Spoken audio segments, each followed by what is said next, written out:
یہ کہتے ہیں کہ اگر اونٹ ہو تو 10 آدمی، گائے ہو تو 7 آدمی، اور ایک بکری ہو تو پورے خاندان کی طرف سے کافی ہے۔ آپ کو حیرانی کی ہوگی، ایک بکری ہو تو پورے خاندان کی طرف سے کافی ہے۔ دلیل کیا ہے؟ کہتے ہیں ابو ایوب انصاری رضی اللہ تعالیٰ عنہ سے ہم نے پوچھا، عطا بن یسار کہتے ہیں کہ حضور کے دور میں قربانیاں کیسی ہوتی تھی؟ وہ فرماتے کان الرجل یضحی بشاۃ عنہ وانا اہل بیت فیاکلون ویطعمون، ایک آدمی بکری ذبح کرتا، اپنی طرف سے بھی، گھر والوں کی طرف سے بھی، گھر والے بھی کھاتے، دوسروں کو بھی کھلاتے۔ ہم تو قربانی یوں کیا کرتے تھے۔ کہتے ہیں اس سے ثابت ہوا ایک بکری پورے گھر والوں کی طرف سے کافی ہے۔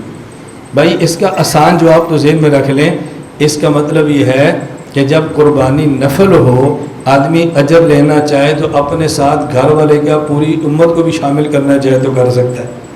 اور دوسرا جواب یہ ہے، یہ اس دور کا ماحول بتایا ہے کہ ہر بندے کے پاس قربانی کی استطاعت نہیں ہوتی تھی، گھر کا سربراہ قربانی کر لیتا اور گوشت اس میں سارے کھا لیتے تھے۔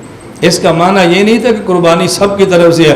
اب بتاؤ وہ بچہ جس پر قربانی واجب ہی نہیں ہے، اس کی طرف سے قربانی کیا ضرورت پڑ گئی؟ اگر بیوی پر نہیں ہے تو اس کی طرف سے کیسی ہوگی؟ حدیث کا معنی صرف اتنا ہے، یا نفل ہوتی تھی یا قربانی ایک کرتا اور گوشت سارے کھا لیتے۔